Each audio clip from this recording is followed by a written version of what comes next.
Vamos a ver. Bien, jóvenes, les estaba indicando que hoy día de hoy vamos a hablar en Historia del Perú acerca del formativo. Es una propuesta por Luis Guillermo Lumbreras, en la cual se enfoca principalmente en el desarrollo económico-social del pueblo, ¿no? En este caso de nuestra sociedad en la comunidad primitiva de los Andes. ¿Ya? Aquí vamos a conocer a las grandes culturas, ¿de acuerdo? Ahora bien, cuando hablamos de formativos, sin lugar a duda, estamos refiriéndonos a, o vamos a conocer acá algunas características fundamentales, ¿no? Por ejemplo, es el periodo, pues, de las altas culturas, o la cual, pues, llamamos las grandes civilizaciones en el mundo andino. Esto es importante porque el arcaico superior no van a ser consideradas, pues, como las altas culturas, sino aquellos estados en proceso, estados prístinos, recuerden esa palabra. En esta etapa del formativo, ya los estados no son prístinos, sino van a ser estados teocráticos, es decir, estados con una estructura social compleja, cuyo principal líder o élite va a tener va a ser obviamente la casta sacerdotal, ¿sí? Muy bien. Ahora bien, aquí estamos ya viendo cómo estas civilizaciones empiezan a tener un desarrollo agrícola avanzado, a diferencia del arcaico superior, ¿no? Como mencioné hace poco, hay una jerarquía importante, una diferenciación social cuyo, en el cual la clase dominante es aquellos que están vinculados con la religión, es decir, la jerarquía sacerdotal, a la cual se le llamaban los especialistas. Ahora voy a indicar por qué se le llamaban así. Casi la mayoría de los grandes monumentos en el formativo, como en el arcaico superior, eran arquitecturas monumentales de mucha influencia religiosa, ¿no? Es decir, van a ver aquí centros ceremoniales muy importantes, como es el caso de Chavín de Huántar, por ejemplo, ¿no? Y a diferencia del arcaico superior, aquí, en este tiempo, en el formativo, sí se nota claramente la diferenciación social, una clase dominante y una clase dominada, ¿correcto? Muy bien. Una de las características de la arquitectura del formativo es, digamos, el- los edificios en forma de U, por ejemplo, aquí está, ¿no? Y claramente vemos también aquí las pirámides truncas, ¿correcto? Que es, repito, una de las características del, del formativo, ¿ya? Del formativo, en este caso, medio, ya que según Lumbreras, el formativo tiene tres fases: el formativo inicial, el formativo medio y el formativo final. En el caso de Chavín, por ejemplo, es del formativo medio y Paracas es del formativo final. ¿De acuerdo? Muy bien. Vamos a continuar.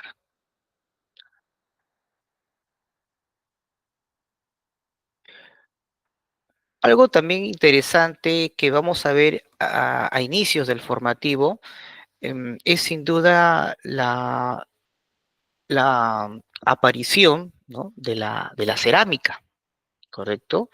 Aquí podemos encontrar, pues, algunos hallazgos encontrados en Cajamarca, en Huánuco y en el departamento de Ucayali, ¿no? Aquí, por ejemplo, se han encontrado evidencias arqueológicas de cerámicas que de hecho, pues, son antiquísimas, ¿no? Estamos hablando, pues, de muchos, más o menos formativos, estamos hablando de 1200 antes de Cristo aproximadamente, ¿ya? Chavín se habrá formado allá por el año 800, 900 antes de Cristo, ¿correcto? Pero ya antes de Chavín, ya en el formativo inicial se estaban viendo, pues, restos de cerámica, ¿correcto? Muy bien, ahí está. ¿Alguien por ahí quisiera decir por qué era importante la cerámica? ¿Sí? ¿Quién quisiera de repente mencionarlo en el chat? A ver, ¿por qué era importante la cerámica para los antiguos peruanos y para el mundo en esa época, ¿no? ¿Qué le permitía, pues, el hecho de tener cerámica, ¿no? Podían transportar. ¿Qué podían transportar con la cerámica, jóvenes? Por ejemplo, agua, ¿verdad? Que era vital, ¿no? Para el desarrollo de la agricultura, pues era importante el transporte del agua.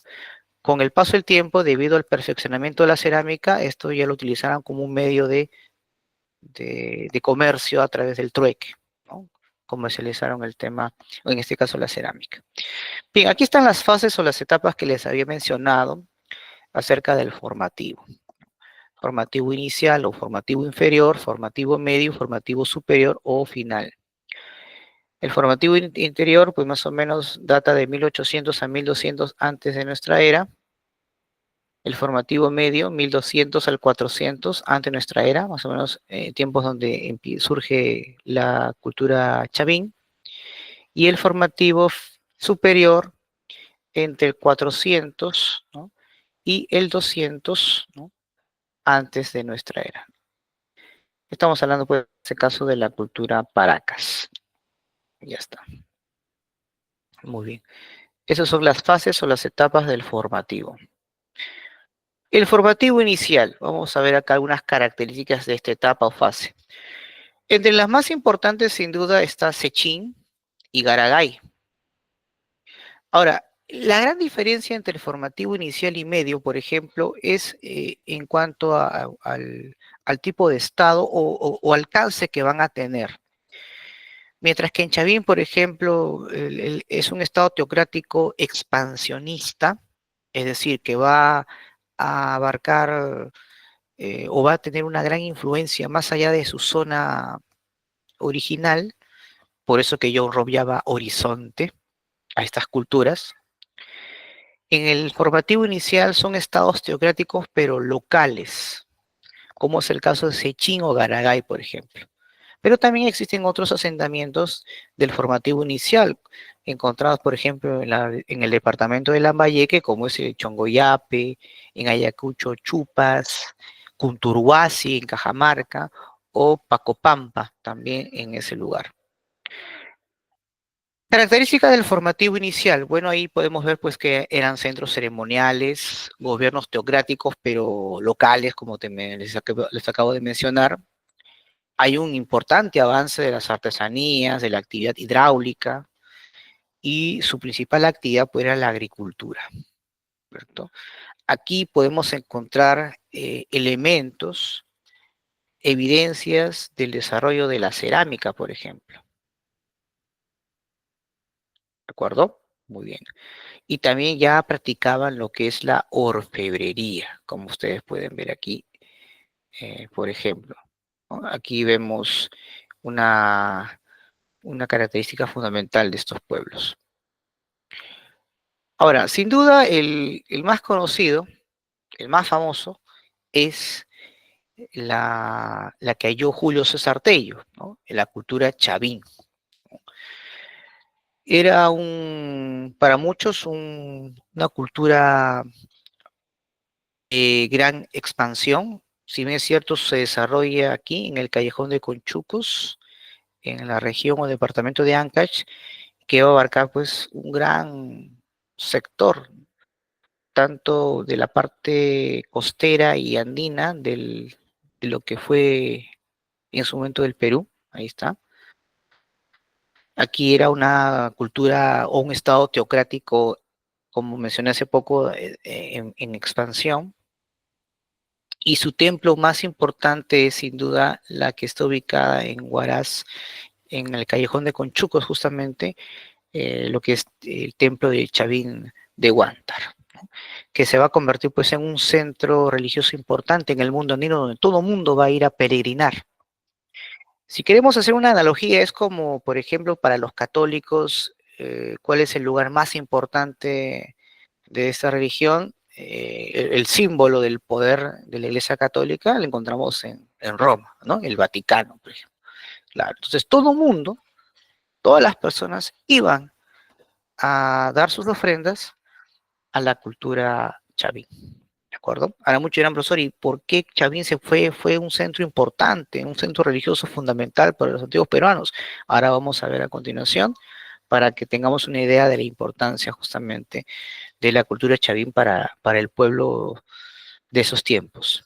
Ah, por ejemplo, vemos aquí una cabeza clava y un símbolo de poder que van a utilizar los antiguos habitantes de Chavín como una manera pues de impresionar a los que venían de otras partes del mundo andino.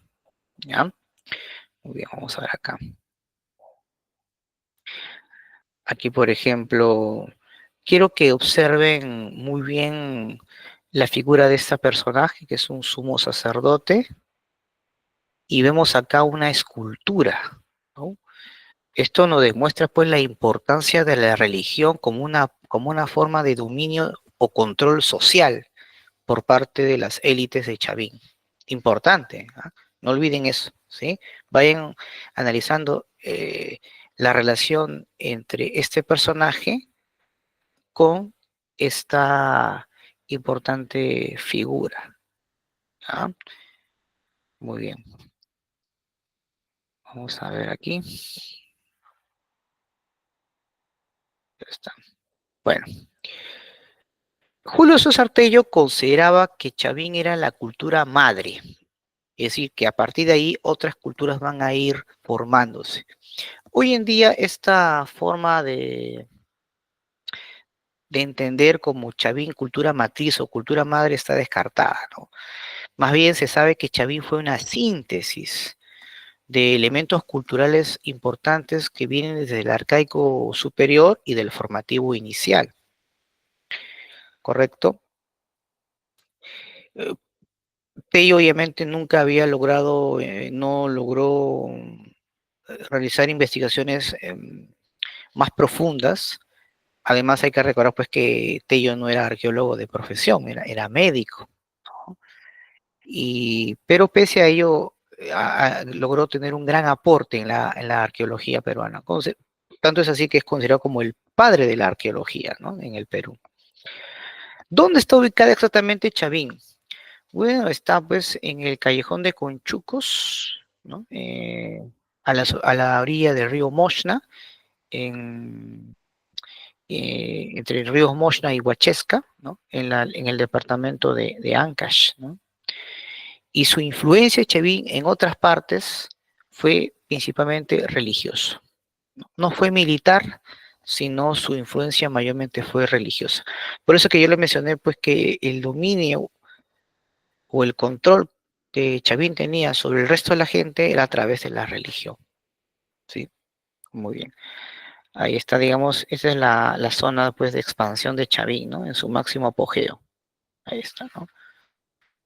Muy bien. Vamos a ver aquí. Miren esta imagen, observen. Por ejemplo, es la figura de un sumo sacerdote. Y miren cómo estaba vestido, ¿no? Estaba vestido pues como los dioses que hemos visto en la anterior imagen, ¿no? La escultura, por ejemplo, el obelisco Tello, la estela Raimondi, todos ellos tenían fue una figura pues un poco atemorizadora, ¿verdad? Claro, ¿no? Es importante mencionar que Chavín era un estado teocrático, esto es fundamental, que estaba obviamente gobernado por una élite sacerdotal principalmente. ¿Por qué se dice que tenía un alcance panandino? Porque su influencia va a, a tener una gran expansión. No fue como en el formativo inicial que fue un estado local, sino es un estado expansivo por la influencia religiosa que va a tener. Mucha gente, como mencioné, realizaba ofrendas. Venía de diferentes partes, de la costa, de los Andes, de la Amazonía peruana. Chavín de Huántar fue el centro de peregrinación. Esto también es importante, ¿no? No lo vayan a olvidar. Justamente por eso John Robb llamó a esta cultura horizonte temprano, ¿no? Por la influencia que va a tener horizonte, ¿no? ¿Qué nos dice Luis Guillermo Lumbreras? Dice, ¿no? La teocracia Chavín recibía ofrendas de distintas regiones, imponían dioses terroríficos, ¿no? E incluso practicaban el canibalismo en muchos casos. Es decir, a través pues de los sacrificios humanos que realizaba Chavín, al imponer ahí dioses atemorizantes, dioses terroríficos, como llaman Lumbreras, esto en cierta manera va a hacer que la gente, pues, por temor, por estar impresionado, pues, logre ir a estos lugares y lograr, y en este caso, dar las ofrendas correspondientes. Por una sencilla razón, consideraban a estos sacerdotes como seres superiores, como personas divinas, pero no eran nada divino en realidad. Lo que pasa es que ellos tenían un gran desarrollo de la astronomía y al conocer pues la de astronomía, ellos podrían conocer pues los movimientos de los astros y de esa manera poder predecir en qué momento pueden haber sequías, lluvias, y la gente obviamente consideraban a estas personas por eso divinas, porque podían predecir, ¿no? Eso, por ejemplo, es algo que se le atribuye, ¿no? Ese poder mágico, religioso, a esos sacerdotes, por el cual pues se le llaman justamente los especialistas, ¿no? Especialistas en el conocimiento de la astronomía. Porque gracias a ello uno puede conocer pues el ciclo agrícola, en qué momento sembrar y cosechar, por ejemplo. Y para identificarse pues con los dioses terroríficos se vestían de esa manera. Muchos de estos sumos sacerdotes llegaban y llevaban a los peregrinos a estos lugares que claramente pues van a ver zonas subterráneas en el cual prácticamente muchas de ellas venían pues eran dopadas con sustancias alucinógenas y podían obviamente ver situaciones o podrían ver alucinaciones, ¿verdad? Y creían obviamente que este tipo de eventos eran reales. ¿Ah? Ahí vemos, digamos, las características de la arquitectura de Chavín, ¿no? En su interior, ¿no? Este es el portal principal, ahí está, de Chavín, correcto, ahí está. Ahora, otro aspecto importante que seguramente nos pueden preguntar con respecto a la cerámica de Chavín era sin duda pues su forma y el color por la cual lo representaban, ¿no? Podemos ver pues que la cultura Chavín tiene una forma globular, miren, observen, globular, con incisos aquí plasmados en la cerámica. Era de color negro gris, por eso se dice que era monócroma, y siempre pues tenía un asa en forma de estribo, ¿de acuerdo? Eso, por ejemplo, es una característica chavinoide, sin lugar a duda, ¿correcto? No debes olvidarte de eso, ¿no? Forma globular, asa estribo y monócroma principalmente, ¿ya? Bien, a ver, vamos a ver aquí. Entonces, profesor, aquí sí que los de Chavín tenían, digamos, eran muy expertos en el tallado de la piedra y de la escultura y la arquitectura basada en la piedra, ¿correcto? Por ejemplo, en cuanto a escultura tenemos al lanzón monolítico, en la cual hemos visto en la imagen anterior, la estela Raimón y el obelisco Tello. Y miren, todos ellos representan pues a dioses terroríficos, que viéndolos pues en esos lugares oscuros, sin duda pues impresionaban a la gente, ¿correcto? Ahí está, ¿no? Mayormente, ¿qué figuras estaban plasmadas en estas esculturas? Mayormente, pues, animales feroces, ¿no? Como el jaguar, el caimán, aquí vamos, ¿no? El caimán. Mayormente, pues, animales felinos, por ejemplo, ¿no? Ahí está. Vamos a ver. Perfecto. ¿Por qué Chavín cae, profesor?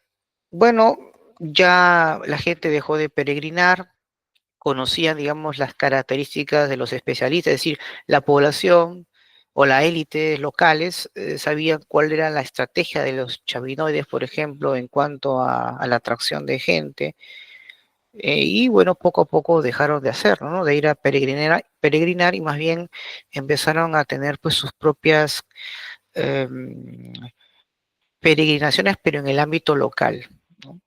Ya las culturas ya no van a estar influenciadas por Chavín, cada uno va a tener pues sus propias características o actividades propias. Y por eso que al formativo tardío también se le conoce como una cultura o un puente, ¿no? Es decir, un proceso o una transición, perdón, hacia el siguiente desarrollo cultural en el antiguo Perú, es decir, lo que Lumbreras llama el primer desarrollo regional, es decir, culturas que van a tener sus propias características, que ya no van a depender de Chavín. Y en este caso, una de las culturas, pues, en esa transición es conocida como la cultura Paracas, ¿no? Aquí está, ¿no? Surgen los pueblos, culturas puente que te acabo de mencionar. Ya la casta sacerdotal empieza a debilitarse y más bien van a ser los altos mandos militares los que van a tener un mayor control del Estado. Es decir, va a ser un Estado teocrático, pero también militarista. Y es una de las características que vamos a ver principalmente en el primer desarrollo regional, o lo que John Robb llama el intermedio temprano. Por ejemplo, culturas como Moche, Nazca, eran estados teocráticos militaristas. Es decir, había una alianza entre la casta sacerdotal y la casta militar, por ejemplo, la que van a tomar el control del Estado. ¿Ya?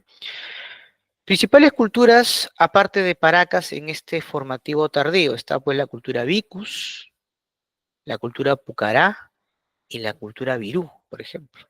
Ahí está. Paracas obviamente destaca en lo que es la textilería y medicina. Ahora vamos a ver más adelante acerca de unas características de la cultura Paracas. Vicus destaca en cuanto a la escultura, pero miren, una escultura mayormente pues basada en la orfebrería, ¿no? Miren, observen este importante eh, eh, elemento religioso fundamental, ¿no? Importante en la cultura Vicus. En cuanto a Pucará, también o escultura, pero basada en la piedra, lo que los antiguos chavinoides también lo hacían. Y Viru, pues, en lo que es en la cerámica, ¿no? ¿Verdad?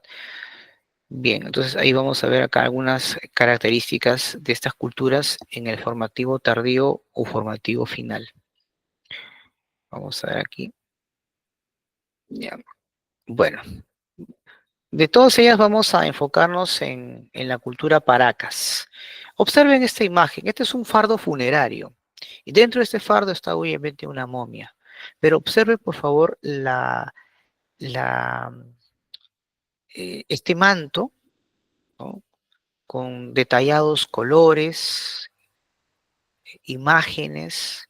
Sin duda la cultura paraca va a tener un gran desarrollo en la textilería, ¿no? Por su textura, por su color, etcétera.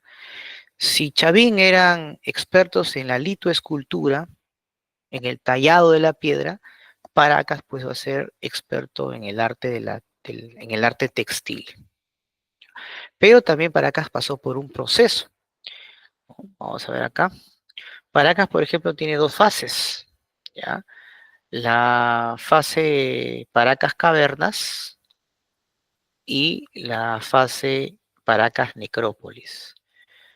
Ahí hay, digamos, dos características muy diferenciadas entre ambas, ¿no? Una de ellas, por ejemplo, tiene que ver en cuanto al tipo de tumbas, de enterramientos que van a hacer en cada fase. Por ejemplo, en Paracas Cavernas, el tipo de enterramiento pues era una forma de una copa invertida, como ustedes apreciar, ¿no? Y aquí vamos a encontrar pues los fardos funerarios, ¿no? Dentro de ella. Y en esta fase, Paracas todavía estaba muy influenciada por la cultura chavín. En cambio, en Paracas Necrópolis ya tiene su propia característica, es decir, ya no va a estar bajo la influencia de la cultura chavín y el tipo de enterramiento va a ser pues de manera rectangular, ¿no? Como ustedes pueden apreciar acá. Ahí está, ¿no? Ese, por ejemplo, es una característica entre la fase cavernas y la fase necrópolis. También se diferencia por la cerámica, ¿no? y el arte textil. Mientras que en la fase cavernas, el arte textil, la cerámica también tenía influencia chavinoide. Ya en el Paracas Necrópolis ya no es así. Muy bien. Esto es algo que también caracteriza bastante a la cultura Paracas, ¿no? Las deformaciones craneanas, por ejemplo, ¿no? Ahí está, ¿no? Ustedes observen la imagen, miren las deformaciones craneanas que hacían los antiguos peruanos. Profesor, ¿y por qué lo hacían? Bueno, los de Paracas lo hacían básicamente para distinguirse primero de otras etnias dentro del departamento de Ica y también como una forma de diferenciación social. Mayormente van a ser las élites las que van a deformarse el cráneo para tener pues un estatus distinto a los del resto, ¿no? Este tema de estatus todavía sigue muy relevante en nuestros tiempos. Por ejemplo, hoy en día, ¿a qué llamamos estatus social? Bueno, aquella persona pues que tiene ah, un reloj de lujo, quiere marcar su diferencia con el resto, un auto deportivo costísimo, una mansión. Entonces, aún todavía en estos tiempos, la sociedad busca pues ese estatus, ¿no? Que lo diferencia del resto. En el caso pues del antiguo Perú, una manera pues de estatus social, era pues la deformación craneana. ¿Ya? Ahora muchos dirán, profesor, ¿cómo uno puede lograr tener esa deformación? Bueno, para empezar lo tiene que hacer pues desde muy pequeños, ¿no? Recuerden que el cráneo de un menor de edad está en formación. Entonces, ¿qué hacían? A los pequeños les colocaban las tablillas de madera con soguillas y con el paso del tiempo, mientras crecían, esto se iba deformando, ¿no? Ahora, las deformaciones craneanas no solamente son como los que ustedes pueden apreciar en las imágenes, ¿no? De forma ovoide, ¿no? Sino también puede ser de esta manera, ¿no? Alargada, ¿no? En fin, hay diferentes este tipo de deformaciones que podían realizar, ¿ya? Bien, vamos a continuar. A ver aquí. Esto, por ejemplo, es muy, muy importante, ¿no? Miren la evolución del arte textil en la cultura Paracas, ¿no? Como había mencionado hace poco, en Paracas Cavernas, la cerámica, el arte textil tenía mucha influencia chavinoide.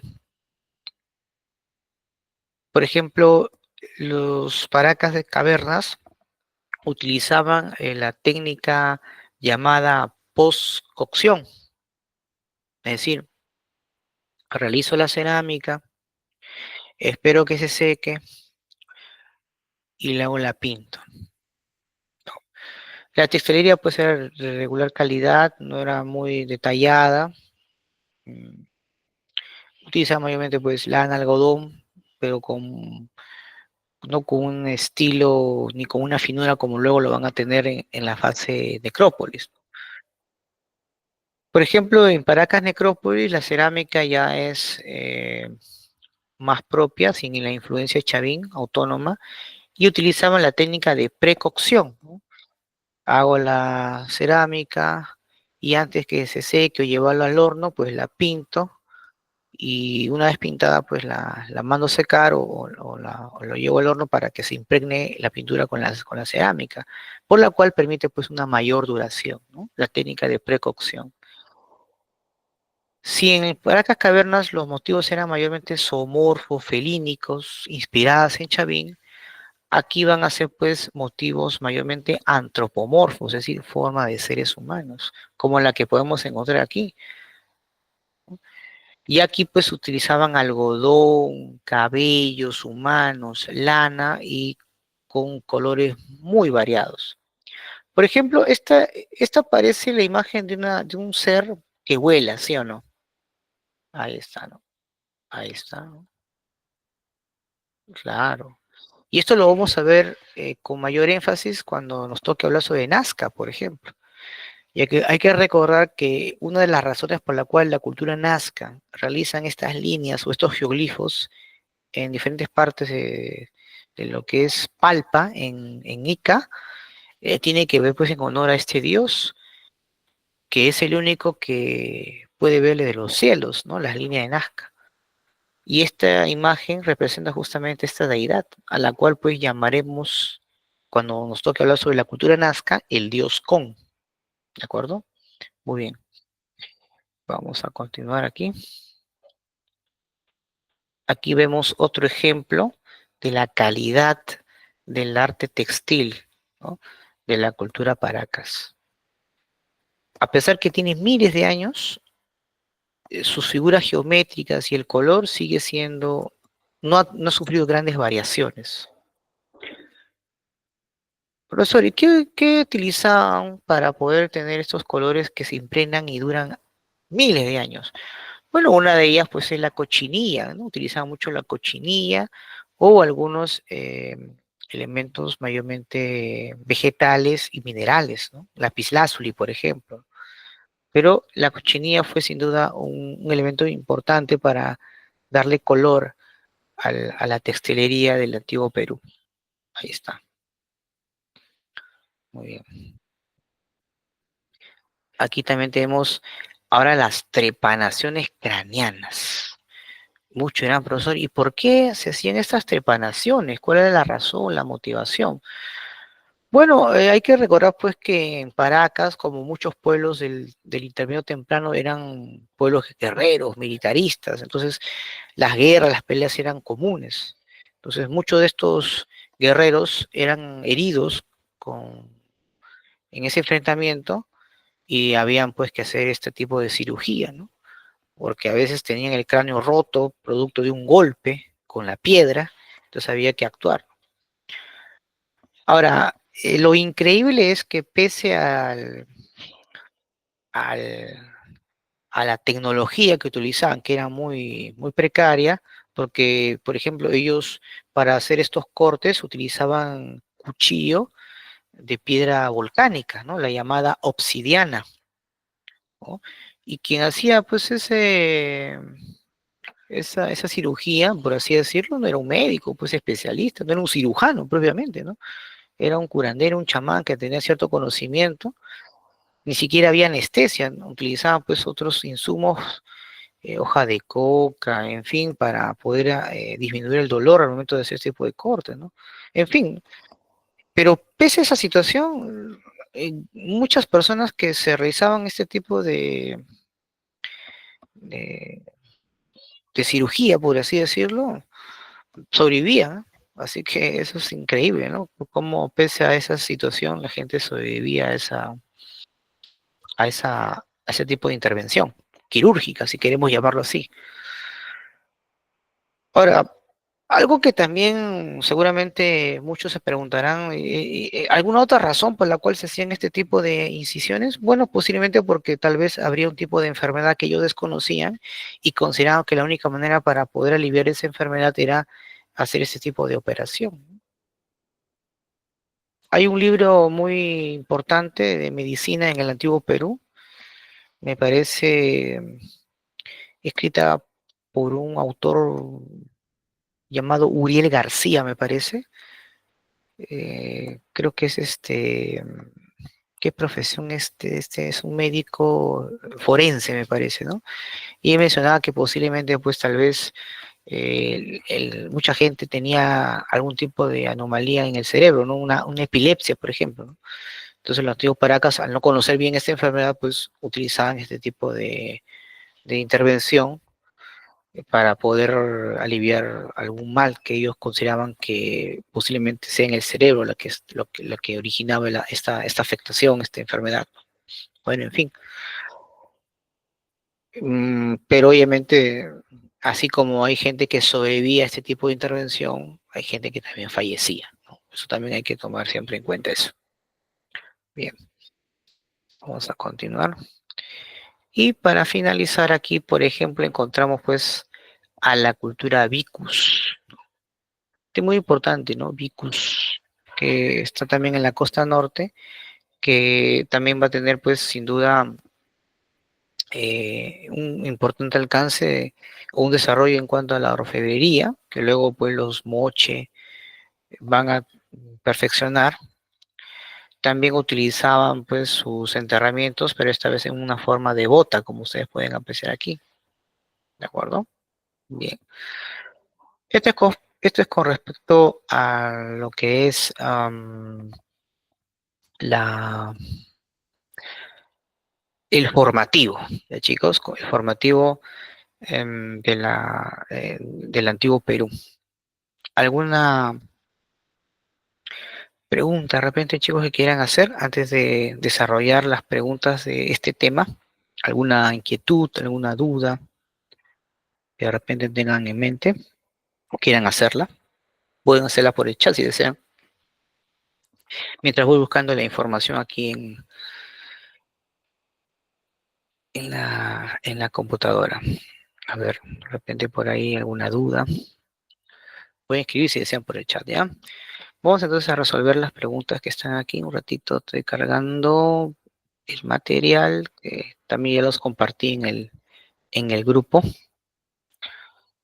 A ver, un ratito. Vamos a ver. A ver, ya está. Semana número 2. Empezamos con HP. A ver, vamos a abrir acá esta. A ver, voy a compartir otra vez mi pantalla. Ya está. A ver. Creo que sí pueden ver ustedes el documento, ¿no? A ver, creo que sí. A ver, un ratito. Ya está.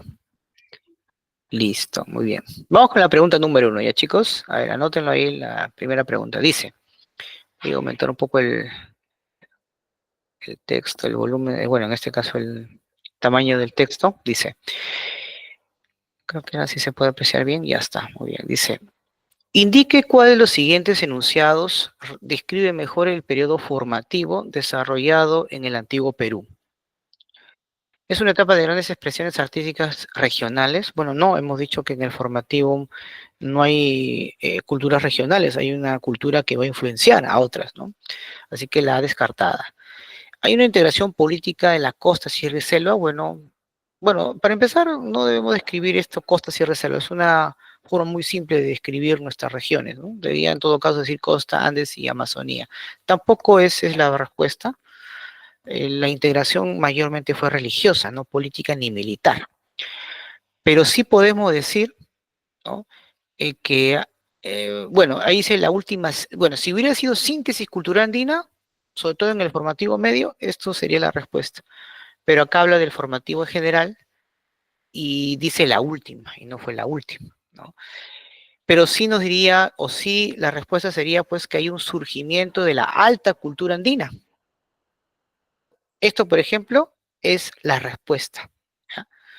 Muy bien. Número 2, dice, según el arqueólogo Julio César Tello, aunque repito, no era arqueólogo de profesión, el origen de la cultura chavín. Bueno, Tello tenía la idea de que la cultura peruana era autóctona, que Chavín era la cultura madre, pero que Chavín surgió gracias pues a la influencia de un pueblo amazónico llamado Arawak. ¿Y por qué mencionaba esto Tello? Porque decía pues de que habían pues elementos amazónicos en la cultura chavín, ¿no? El jaguar, el caimán, etcétera. Entonces dice, no, acá hay recién una influencia de esta tribu de Arawaks en la Amazonía peruana, ¿no? Y bueno, esto lamentablemente pues Tello se equivocó, ¿no? Entonces, pero eh, este importante personaje mencionó pues que el origen de la cultura chavín se encontraba pues en la Amazonía peruana, ¿no? Gracias a la influencia de la tribu Arawaks, ¿ya? Entonces la respuesta sería la letra B, ¿no? Amazonía. 3. Una de las características principales del periodo formativo fue la difusión de la guerra, ¿no? Eso lo vamos a ver en el intermedio temprano, ¿no? O primer desarrollo regional. Una intensificación del comercio marítimo, no, para nada. Producción alfarera, va a haber acá una producción alfarera, es decir, hablamos pues de la cerámica, eso es lo que quiere dar a conocer, la cerámica, ¿ya? Y la otra, pues, en este caso sería la formación de estados militaristas. Eso también lo hemos visto que no fue así. Eso lo vamos a ver todavía en el primer desarrollo regional o incluso en el intermedio tardío o segundo desarrollo regional, donde sí va a haber una casta guerrera que va a tener más influencia que la casta sacerdotal, ¿no? Ahí, por ejemplo, ¿no? Podemos decir pues que nuestra respuesta principalmente sería la producción alfarera, ¿ya? Es decir, la cerámica. Profesor, ¿por qué no le apareció en los primeros centros? Porque acá ya no son los primeros centros ceremoniales los hemos encontrado en el arcaico superior, Kotosh, Caral, por ejemplo. Aquí en el formativo ya los centros ceremoniales ya eran masivos, incluso con un alcance expansionista como el caso de Chavín. Pero algo que el arcaico superior no había desarrollado era la cerámica. En el formativo, sobre todo en el formativo medio, sí hay un importante desarrollo de la cerámica o la producción alfarera, como ustedes pueden ver en esa pregunta. ¿Ya? Bien. 4 dice, indique una característica de los dioses de la cultura chavín. Ajá, miren, una característica de los dioses de la cultura chavín. A ver, ¿su influencia se limitó al Valle Río Moshna? No, pues que es una cultura expansionista. Representó una triada, ajá. Fueron asimilados a la cultura Paracas, no. ¿Representaban el sol y la luna? No. Eran imágenes mayormente, o eran seres antropomorfos, zoomorfos, así que no tenía nada que ver con ello. ¿Fueron réplicas de divinidades mesoamericanas? Tampoco, ¿no? Acá pues se repensaban en triadas, ¿no? ¿Se acuerdan? Mencioné, ¿no? Jaguar, mm, caimán, etcétera, ¿no? Animales mayormente. Entonces, las respuestas son que se formaban o se representaban en triadas, ¿no? Dioses de tres. ¿Ya? Muy bien. 5. La manifestación artística más destacada de la cultura chavín, de hecho, pues es la litoescultura, ¿ya? Su principal desarrollo es sin duda la escultura, el tallado en piedra, ¿no? En cuanto son monumentos, templos, escultura. 6. Indique cuál de los siguientes fue un centro ceremonial del periodo formativo inicial. Bueno, ahí vemos pues que en este caso el formativo inicial va a ser Sechín, ¿de acuerdo? En Sechín. Hay mucha similitud entre la civilización Chavín y la civilización Sechín, ¿no? En muchos aspectos, sobre todo en la manera pues de impresionar a la población utilizando imágenes tallado en piedra de guerreros, por ejemplo, que atemorizan o de personajes mutilados, ¿no? Que eso también impresiona mucho a la gente que llega a estas tierras. Ya, entonces sería pues eh, Sechín. 7. Por su influencia cultural en una gran área de territorio, John Robb define a Chavín como un horizonte, ¿no? Horizonte cultural lo llama así John Robb. Mientras que para Lumbreras es el formativo medio. Profesor, ¿y por qué la palabra formativo? Porque justamente está dando forma a la alta cultura peruana. Ya, ese es básicamente el tema de formativo, ¿no? Un desarrollo importante que se va a dar en esta época, permitiendo pues el surgimiento de las grandes civilizaciones del mundo andino. 8. La cultura Paracas en su fase necrópolis tuvo como centro principal, bueno, en este caso, Paracas Necrópolis, su centro principal va a ser pues Topara, ¿de acuerdo? Topara. Bien. 9. La cerámica de la fase Paracas Necrópolis se caracterizó por ser monócroma, decoración excesiva, no, ese es Chavín. Pintura en negativo y gasa goyete, chavinoide. Polícroma y el pintado de postcocción. Bueno, era monócroma y pintado postcocción en cavernas, pero en el caso de Necrópolis era pues monócroma, ¿no? Y de pintado de precocción, ¿no? ¿Correcto? ¿Se acuerdan que le había mencionado eso? Entonces la respuesta sería la letra D. Muy bien. 10. El arqueólogo que destacó la importancia de la cultura chavín la definió como la cultura matriz o la cultura madre. Obviamente, Julio César Tello, ¿no? La letra D. 11. Indique cuál de las siguientes culturas precolombinas sobresalieron en el arte textil. Bueno, ahí claramente pues Paracas, pero principalmente Paracas Necrópolis, no deben olvidar, ¿ya? Vamos a ver acá. 12. El dios de las varas está representado en la litoescultura Chavín. En, a ver, el dios de las varas, ¿dónde está representado? En la estela Raimondi, ¿ya? Muy bien, la letra C. Vamos a ver acá. A ver, déjenme corroborar acá un ratito. Vamos a ver un ratito acá. Era el número 12, 12, 12. Sí, correcto, en la estela Raimondi, ¿ya, chicos? Perfecto. El número 13 dice, la teoría de emisionista sobre el origen de la cultura peruana fue definida por, bueno, Max Zulle, el alemán Max Zulle mencionó pues que la cultura peruana está influenciada por Mesoamérica, ¿no? Pues sabemos que eso no es cierto, ¿no? 14. Indique cuál de las siguientes culturas se desarrolló en el altiplano en el periodo conocido como formativo final. A ver, en este caso les había indicado que la cultura pucará, ¿no? Se desarrolló en el altiplano peruano. ¿De acuerdo? Entonces, esta es la respuesta, ¿no? La letra B. ¿Ya, chicos? Bien, listo. Vamos entonces ahora a... Voy a dejar acá de compartir, ya está.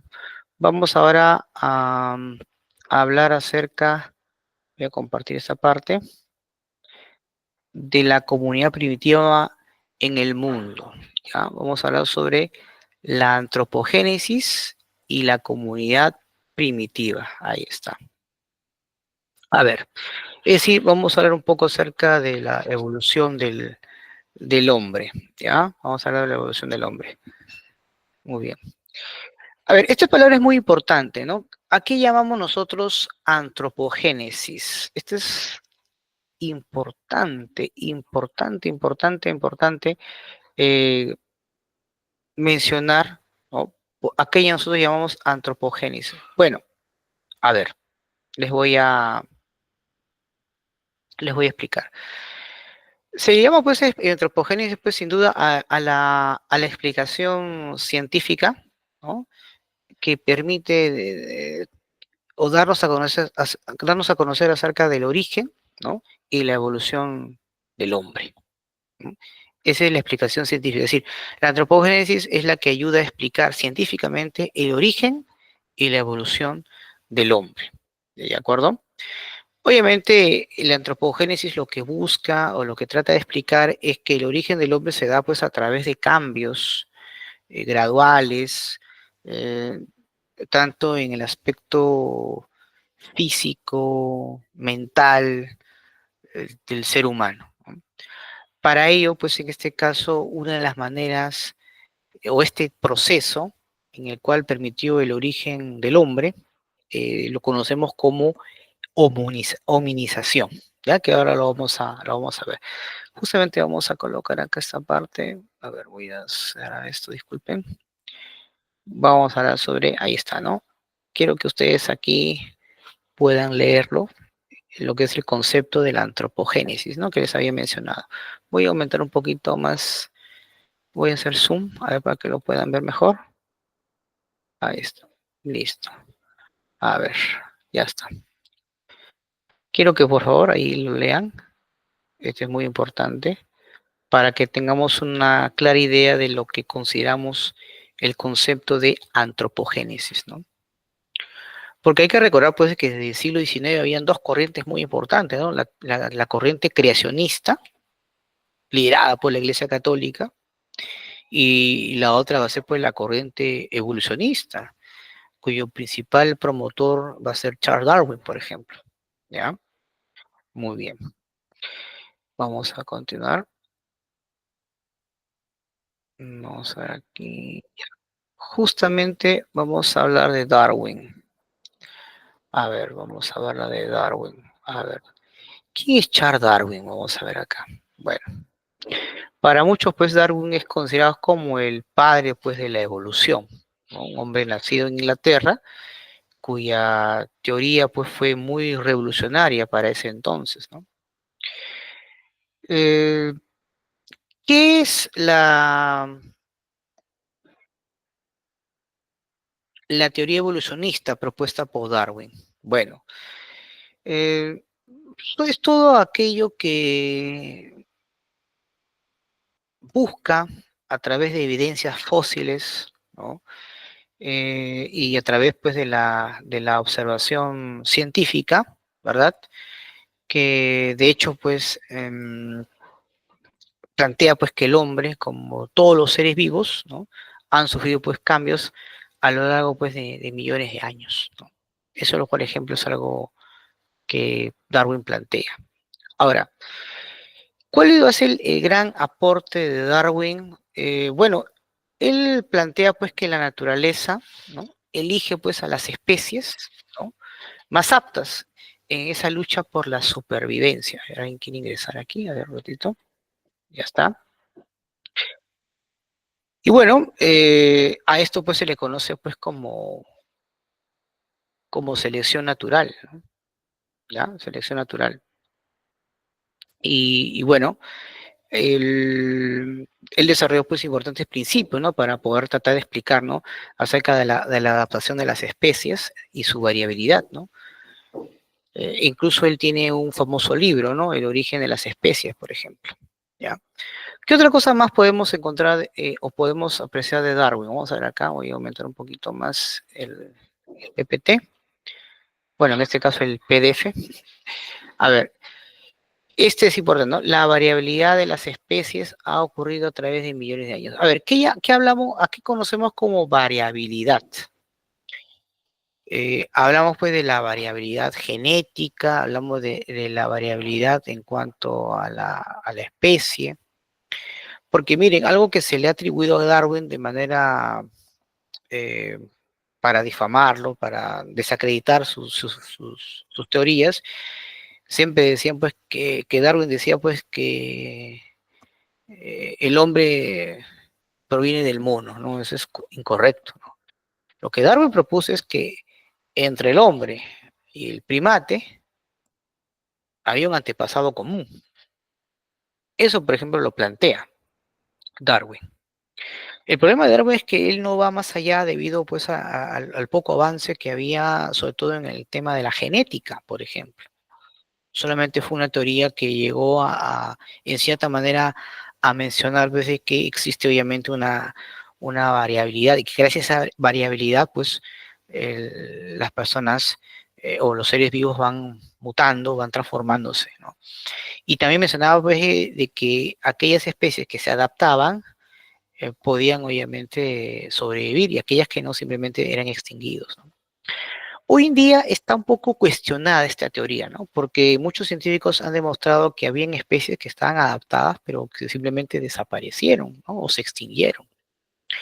Ahora bien, otra característica también de Darwin es que las especies se adaptan en un territorio que puede ser caluroso, frío, seco, húmedo, rocoso, llano. Claro, en este caso él habla de eso, ¿no? De que hay especies que se pueden adaptar a esos cambios. Y mientras que aquellas especies que tienen mayor variabilidad, es decir, que hay una mayor variedad genética, pues tienen más posibilidades de tener una mayor adaptación, porque hay un cambio ahí importante, ¿no? En su entorno. También Darwin menciona pues que si una especie tiene mayor reproducción sexual, tiene más posibilidades de evolucionar, ¿no? Ese es un planteamiento que él tiene, en este caso Darwin, ¿no? Fíjense pues en el caso, por ejemplo, de los insectos o los roedores, ¿no? Que tienen una mayor cantidad de reproducción y han sobrevivido pues a lo largo de millones de años, ¿no? Darwin también menciona lo siguiente, ¿no? Que toda especie tiene una fuerza, un instinto poderoso de sobrevivir de manera de mantener pues su existencia y salvarse. Bueno, eso es relativo, ¿no? No todas las especies han logrado tener esa condición. Y algo que también siempre nos va a quedar de Darwin es que menciona pues que la naturaleza acoge a las especies más fuertes en adaptarse, en soportar los rigores de su ambiente, ¿no? Aquí vamos a ver acá, vamos a ver un poquito. Dice, en cambio, ¿no? La naturaleza extingue y separa pues a las especies menos proclives a soportar problemas naturales. Pero como repito, ¿no? Este tipo de planteamiento está en cuestionamiento. Pero algo bien curioso, ¿no? Justamente a finales del siglo XIX, esta idea de Darwin de la adaptación, de la supervivencia, eh, lo utilizaron también como una manera, pues, sobre todo de las potencias imperialistas europeas, de llegar a estas tierras, a América, Asia y otros pueblos, para poder aprovechar sus recursos naturales, ¿no? Tomando esta idea pues del darwinismo social, ¿no? De la evolución, que Europa está pues más adelantada y por ende tiene el derecho de tomar los recursos de otros pueblos menos civilizados, algo así, ¿no? Pero en fin, pero bueno, estas son digamos las características pues principales o propuestas de Charles Darwin, ¿no? Variabilidad, selección natural. Muy bien. Ahora, otro personaje que sí logró, digamos, un mayor eh, explicación acerca de la evolución del hombre es Federico Engels, ¿no? Federico Engels, por ejemplo, él sostuvo que el principal factor para la evolución del hombre es el trabajo. El bipedismo, dice, pues al hombre le permitió pues liberarse de las manos, e iniciar pues una manipulación de objetos, y con el tiempo pues logró fabricar o elaborar sus propias herramientas, ¿no? De manera consciente, ¿no? Y así lo transformó pues el medio a través del trabajo. Él tiene pues una gran obra, a la cual pues lo llama esto el papel, no, lo llama esto me parece, el papel de trabajo en la transformación del mono en hombre, ¿no? Por ejemplo, ¿no? Esto es algo, por ejemplo, muy revolucionario para su tiempo, ¿no? Por ejemplo, él planteaba, dice que si bien las especies de animales luchan por sobrevivir con su organismo, instinto, garras, el ser humano no tiene rasgos físicos imponentes. Claro. Por ejemplo, los seres humanos somos muy, mm, a comparación de otros animales de naturaleza, somos muy débiles, ¿no? Por ejemplo, tardamos 9 meses a nacer, caminamos todavía pues cuando tenemos 8 meses, un año y medio. En cambio hay animales que ni bien nacen ya están ya caminando, bueno, ya están ya desplazándose sobre sus cuatro patas. Pero hay una cosa importante, ¿no? El ser humano no tendrá pues las garras para atacar ni los colmillos como otros animales, pero tiene la inteligencia, ¿no? Yo, por ejemplo, hice una especie de comparación. Dígame, por ejemplo, el animal más veloz del mundo. Puede ser la gacela, puede ser el guepardo. Sin embargo, el hombre más veloz del mundo no llega ni a la mitad que puede ser un guepardo, pero el hombre con la inteligencia ha podido construir un avión supersónico, ¿verdad? No tenemos pues alguna extensión propia de nuestro cuerpo que permita atacar o defendernos, pero la inteligencia nos ha permitido tener extensiones artificiales, como un arma, por ejemplo, para poder atacar a, a algún animal, ¿no? Primero fue una lanza, luego una escopeta, etcétera, ¿no? En fin, eso, por ejemplo, es gracias al papel del trabajo que hizo el ser humano, ¿no? Con la cual al tener la mano libre pudo desarrollar, ¿no? En cierta manera, tecnología, por así decirlo, ¿no?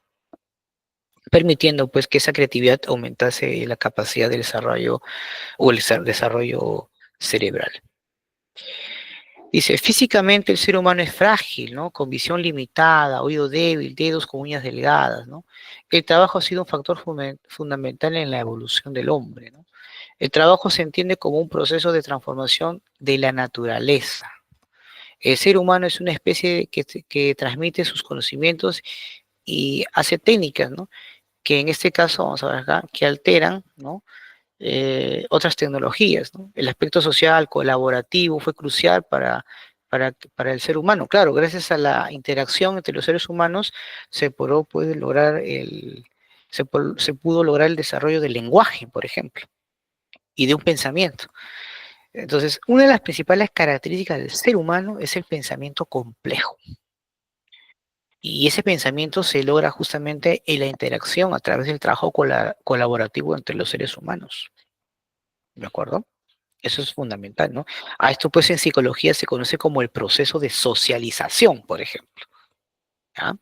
Entonces, ahí está el gran aporte de Federico Engels. Aquí vemos acá la taxonomía, ¿no? De la evolución del hombre. Ahí ven, observen. Ahí está. Menciona, pues, que el ser humano está emparentado con las demás especies, ¿no? Para muchos investigadores, la vida, pues, apareció hace más de 3.500 millones de años. ¿de acuerdo? Y algo, acá eso es un dato importante que hasta el día de hoy se mantiene, ¿no? Los parientes más cercanos son los chimpancés, nuestros parientes más cercanos son los chimpancés. Con ellos compartimos el 98,8% del ADN. ¿No? Entonces también es importante tomar en cuenta. Bien, vamos a ver acá un poco acerca de la era del hielo, ¿no? Que ya lo hemos mencionado la semana pasada, ¿no? Nosotros hemos pasado por grandes glaciaciones, ¿no?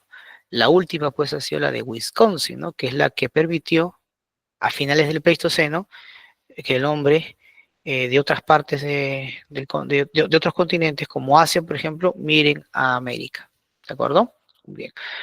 Vamos entonces ahora a hablar acerca pues de los homínidos, ¿no? Aquellas especies similares al ser humano.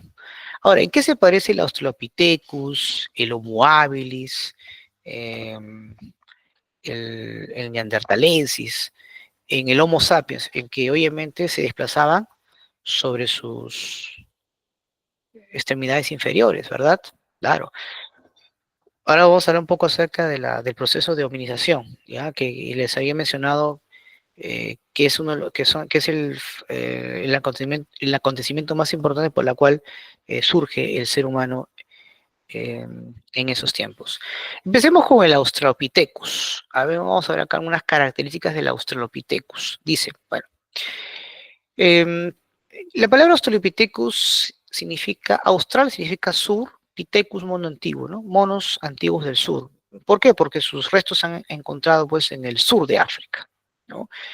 El más famoso, el más conocido es sin duda un tipo de Australopithecus a la cual le bautizaron con el nombre de Lucy, ¿ya? Pero hay varios tipos de Australopithecus, ¿no? Está el afarensis, el anamensis, el Australopithecus africano, etcétera, ¿no? Aquí vemos las diferentes variaciones, ¿no? Aquí vamos a ver acá. Acá están, ¿no? Las diferentes variedades de Australopithecus, ¿ya? Esto también es muy, muy importante mencionar, bueno, algunas características, ¿no?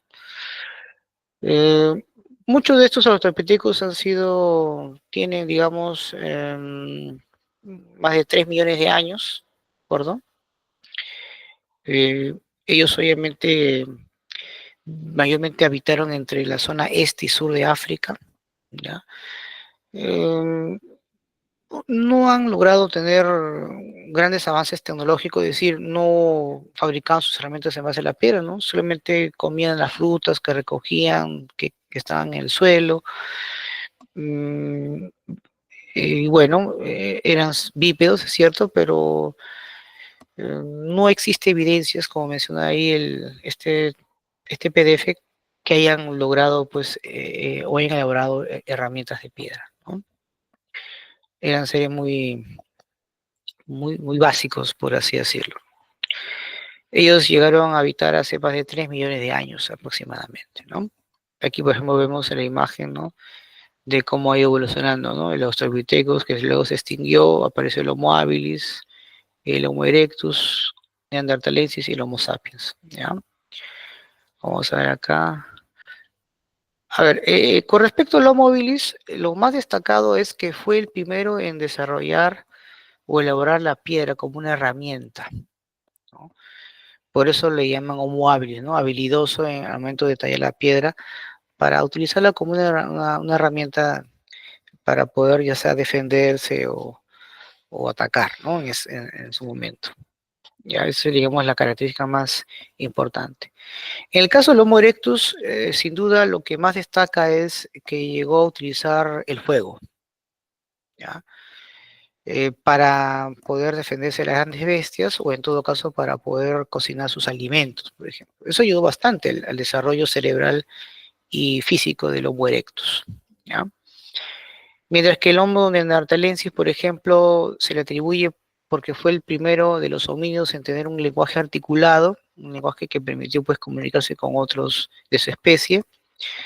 Fue el primero en enterrar a sus muertos, es decir, tenía ya un pensamiento mucho más complejo que los anteriores que hemos estudiado, ¿correcto? Ya. Pues ahí Priscila nos pregunta, ¿de dónde descendemos los humanos? Bueno, en realidad todos estos seres son especies que vivieron en su momento, que tuvieron su etapa, pero que obviamente ninguno de ellos pues es nuestro antepasado común. Nuestro antepasado más remoto es el Homo sapiens que apareció hace 200.000 años en África. Hay una discusión acerca de que hay un ser llamado el Homo antecesor, que posiblemente después sea el eslabón perdido, ¿no? El que conecta con el Homo sapiens que permite ese desarrollo, ¿no? Pero hay que destacar nuevamente que todas estas especies que estamos estudiando, el Australopithecus, Erectus, Homo habilis, el Neanderthalensis, son especies totalmente distintas, que llegaron a vivir un momento determinado, pero que el único cercanía que tiene con nosotros es que también eran seres bípedos. Ujú. ¿De acuerdo? Muy bien. Excelente pregunta, ¿no? Bien, vamos a ver. Y bueno, el Homo sapiens ya es un ser con una capacidad cerebral mayor a las anteriores, desarrolló pues un pensamiento mucho más complejo que los otros homínidos y destacan bastante pues en sus herramientas de trabajo, ¿no? En sus herramientas de cacería, perdón, ¿no? Como por ejemplo la lanza, hacían dibujos a través del arte rupestre, el arte mobiliario, sí, y hacían estatuillas, etcétera. O sea, sin duda pues eran seres mucho más avanzados que los anteriores homínidos que estamos estudiando. No, no, no, nosotros no descendemos de los monos, para nada, no, para nada, para nada. Pero sí compartimos genéticamente un buen porcentaje de nuestro ADN. Claro que sí. Así es. Muy bien. Vamos a continuar. Justamente aquí, pues, el fuego fue muy importante para el Homo erectus para poder hacer cambios trascendentales, ¿no? Se sabe, por ejemplo, que la carne cocida ayuda, ¿no? Al desarrollo del cerebro y del cuerpo. Eso, por ejemplo, fue muy importante, ¿no? Para el Homo erectus. ¿Ya?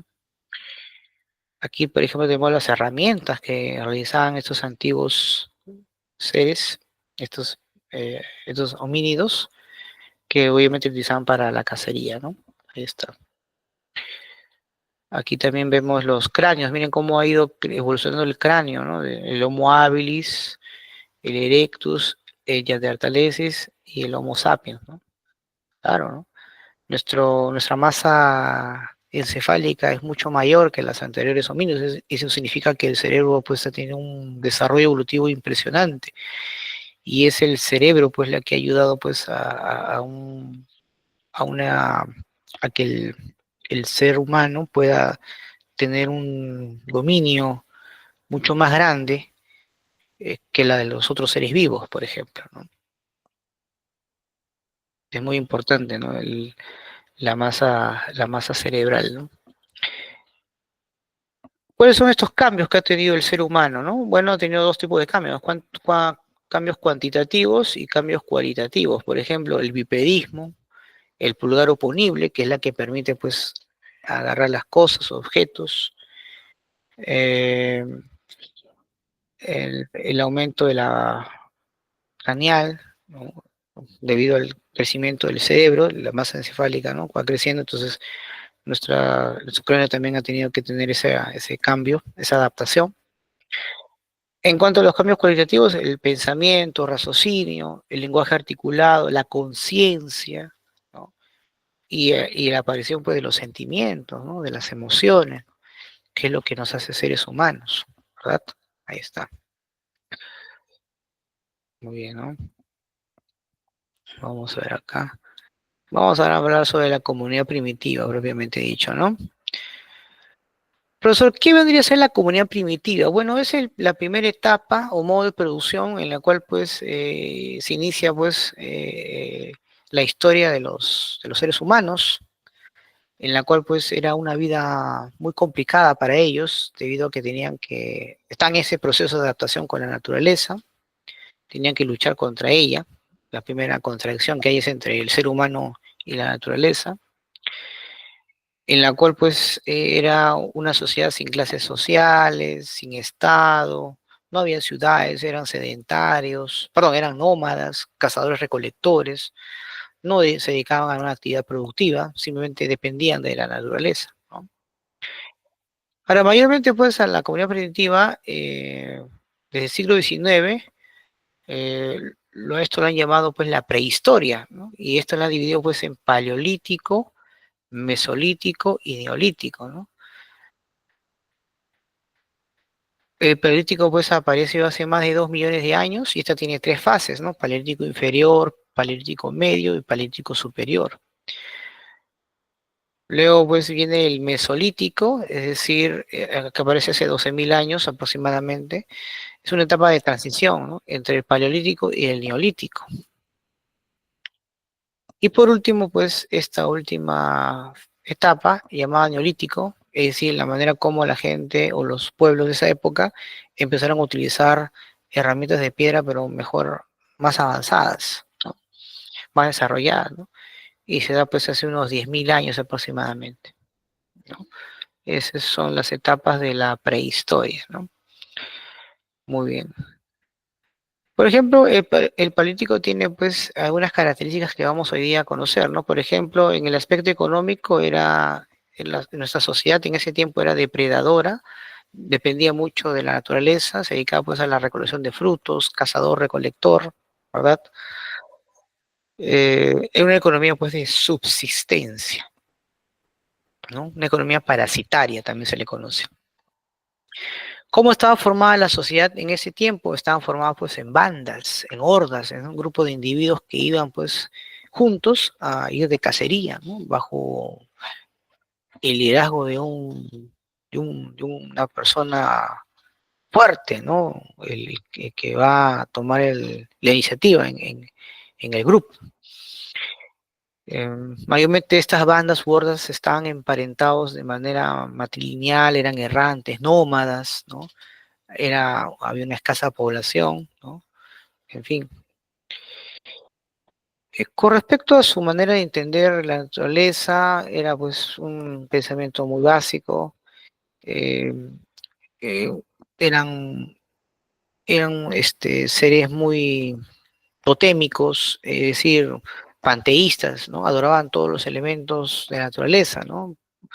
Por ejemplo, profesaban el culto al fuego, eran animatistas, e incluso pues luego también, sobre todo en el Paleolítico Superior, van a desarrollar el culto a la mujer, ¿no? Por la fertilidad que ellas tienen a las mujeres. Ahora vamos a ver justamente más adelante esa forma de pensar, ¿no? De los seres, sobre todo el Homo sapiens en el Paleolítico Superior, ¿no? Y pues desarrollan pues el arte parietal, ¿no? Es decir, el arte rupestre, el dibujo en las cuevas, y el arte mobiliar, ¿no? Las estatuillas, ¿no? Que van a ellos desarrollar. Un cambio significativo que vamos a tener como sociedad en esos tiempos es lo que ocurrió pues a finales del Pleistoceno, ¿no? Con la última glaciación. Esto fue fundamental porque gracias a ello los campos van a estar mucho más libres y eso permitió pues el desarrollo de la agricultura y posteriormente de la ganadería, ¿no? Permitiendo pues el surgimiento de las primeras aldeas, los primeros pueblos, para luego dar paso a las grandes civilizaciones que vamos a estudiar más adelante. Aquí, por ejemplo, vemos algunas características de las tres fases, ¿no? Del Paleolítico, ¿no? Por ejemplo, en el Paleolítico inferior, el Homo habilis desarrolló este tipo de tecnología, bien, observen aquí, al igual que el Homo erectus, mientras que en el Paleolítico medio, donde surge el Neanderthalensis, su herramienta, la piedra que lo utilizaban para la cacería, es más sofisticada que la del Paleolítico inferior. Y por último, pues ya el Homo sapiens ya no puede utilizar este tipo de piedra, ¿no? Al contrario, ellos utilizan lanzas con puntas de piedra, pero más sofisticadas. Y aparte, pues, hacían dibujos en las cuevas, en las paredes, el arte rupestre. Era ya como un ritual de cacería que ellos realizaban en estos lugares. Entre las más famosas cuevas que se han encontrado de arte rupestre, en España tenemos Altamira y en las Caux, en Francia. Y en el Perú está Toquepala, por ejemplo, ¿no? El arte rupestre en el arcaico inferior, ¿no? Bueno, vamos a ver acá. Esta es, por ejemplo, la etapa transición entre el Paleolítico y el Neolítico, ¿no? Hace 12.000 años, el Mesolítico. ¿Qué características tiene el Mesolítico en esos tiempos? Bueno, aquí vamos a encontrar pues que en el aspecto económico se dedicaban a la domesticación de plantas y animales, es decir, ya están desarrollando lo que era la horticultura, o también conocido como agricultura incipiente. Eh, la actividad llamada natufiense, por el lugar donde se encontraban pues estos restos, así también se le va a conocer, ¿no? En el ámbito social ya no se manejan en bandas o en hordas, sino se manejan en clanes, es decir, ya grupos van a tener un parentesco mucho más cercano. Van a ser seminómadas, ¿no? Van a habitar pues en chozas, aldeas, y aquí es algo interesante, ¿no? Se va acá a consolidar el matriarcado, ¿no? Es decir, donde en el ámbito social la mujer va a tener un rol fundamental en, en, en la sociedad de esa época, ¿no? ¿Qué es el matriarcado? El parentesco por la línea materna, ¿no? Con respecto a la cosmovisión, ya hay el culto a la tierra debido al desarrollo de la horticultura, porque saben que la tierra es la que le va a permitir darles alimentos. Va a haber pues, un mayor prestigio de la mujer por el matriarcado, ¿no? El tótem, ¿no? Para ellos es la tierra, ¿correcto? Y el ganado. Luego, ya hace 10.000 años, termina el Pleistoceno, damos plazo al Holoceno, que es el cambio mucho más templado, que es el que tenemos actualmente. Y aquí pues ya hay un desarrollo de la agricultura avanzada, de la ganadería. Gracias a ello pues hay un excedente económico por la cual permite el desarrollo del comercio. Nace pues la propiedad privada, ¿no? El trueque como una manera de intercambiar los productos gracias a los excedentes económicos. En algunos pueblos se va a desarrollar las monedas, surgen otras formas de trabajo, ya no solamente la agricultura o la ganadería, sino también la textilería, la alfarería, eh, la herrería, etcétera.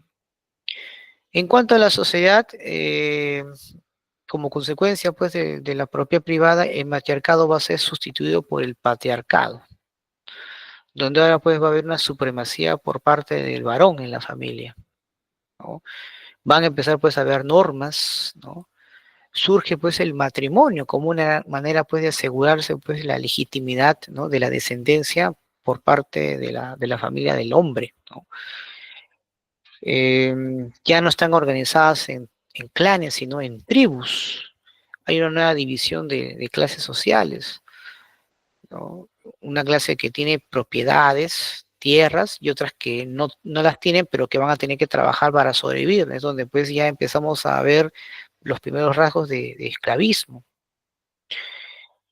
Se va a dar en esta época la llamada la revolución neolítica y la revolución urbana, que vamos a ver más adelante.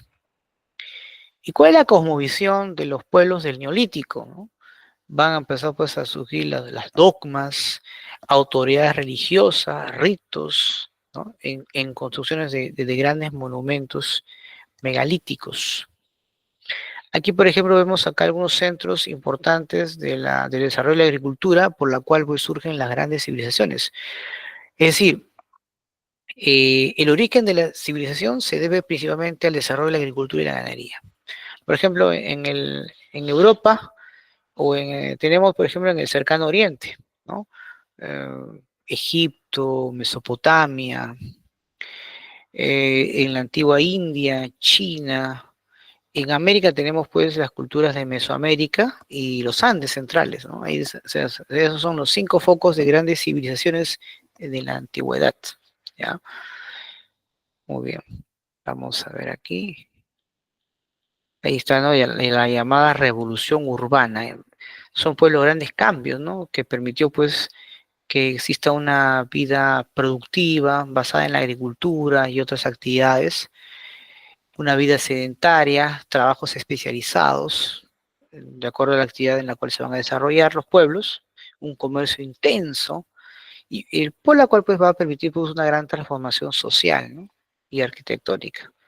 Entre las principales ciudades que van a destacar es la de Jericó, en lo que ahora es Palestina, el Çatalhöyük en Turquía, ¿no? Y el Jarmo en Irak, ¿no?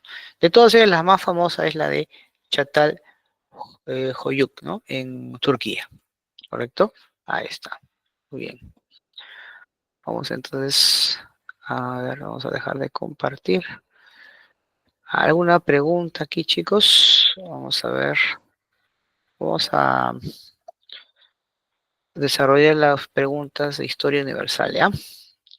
Cualquier duda, pregunta, por favor, lo pueden hacer en el chat. Yo voy a responder a sus inquietudes, como he estado haciendo hace poco. Así que, por favor, no dejen de preguntar si en caso quieren hacerlo, ¿ya? Bien, voy a compartir mi pantalla. A ver, ya está. A ver, voy a ver aquí. Acá hay una pregunta, creo que me están haciendo. Ah, sí, sí, ya respondí esa pregunta, ya. Sí, así es, correcto. Muy bien, gracias a Priscila por sus preguntas. Muy bien, vamos a desarrollar estas interrogantes que también que son muy importantes de desarrollar. A ver, dice, según la teoría de Jean-Baptiste Lamarck, ¿es correcto afirmar que los seres vivos... Ah, muy bien. A ver, algo que eh, no había mencionado en su momento era la propuesta de Lamarck. Miren, Lamarck fue un importante científico europeo que había planteado pues la ley uso y desuso, en el cual decía pues que los seres vivos eh, desarrollan los órganos que más utilizan. Pero si un órgano, por ejemplo, no es utilizado, tiende pues a atrofiarse y a desaparecer, ¿no? Es lo que plantea obviamente Lamarck, ¿de acuerdo? ¿Eso qué significa? Que los seres vivos, cuando desarrollamos un organismo en particular, esos se van desarrollando en la medida, obviamente, que la necesitemos o utilicemos en su momento. Él mostró, pues, ejemplos de esa teoría, ¿no? Por ejemplo, las jirafas, ¿no? ¿Por qué las jirafas tienen ese cuello tan largo? Posiblemente pues que en un momento determinado necesitaban tener ese cuello enorme para poder alcanzar las copas de los árboles y alimentarse de ella. E incluso hay organismos en el ser humano que ya no tienen una utilidad porque hace buen tiempo que lo dejamos de utilizar. El ejemplo más claro que puedo decir es con respecto al apéndice, ¿no? El apéndice, por ejemplo, una persona se opera, no pasa nada. Al contrario, uno cuando desarrolla lo que es la apendicitis debe hacerlo porque si no puede correr peligro su vida. Entonces, ¿por qué el apéndice en un momento sí era importante? Tal vez en un momento determinado el apéndice después era un organismo importante, sobre todo, por ejemplo, cuando consumimos un tipo de alimento y el apéndice de repente tenía un papel importante, ¿no? Al momento de digerir ese tipo de alimento. Dejamos de consumir de repente un momento ese alimento y el apéndice no tendría pues sentido o razón de ser, ¿verdad? En fin, entonces hay diferentes organismos en nuestro cuerpo que ya no tienen una utilidad alguna, posiblemente porque en un tiempo determinado lo dejamos de usar, ¿de acuerdo? Esa es la teoría de Lamarck. Entonces, bajo esta propuesta, dice, ¿no? Repitamos la pregunta, dice, según la teoría de Jean-Baptiste Lamarck, es correcto afirmar que los seres vivos, dice, desarrollan más los órganos que generalmente utilizan, compiten constantemente por alimento y reproducción, no aceptan cambios, eh, pero no están sujetos a cambios físicos, desarrollan el trabajo consciente para evolucionar. Bueno, claramente, pues, según la propuesta de Lamarck, nos indica claramente, pues, de que eh, según esta apreciación, la respuesta sería, pues, la A, ¿no? Desarrollan más los órganos que generalmente lo utilizan, ¿no? Entonces, esta sería, pues, nuestra respuesta, ¿ya? Número 2, vamos a ver acá. Disculpen. A ver, 2. El origen de las especies fue escrita por quién? Por Charles Darwin, ¿no? Correcto, ¿no? Charles Darwin. A ver, acá hay una pequeña pregunta, me parece. A ver, un ratito.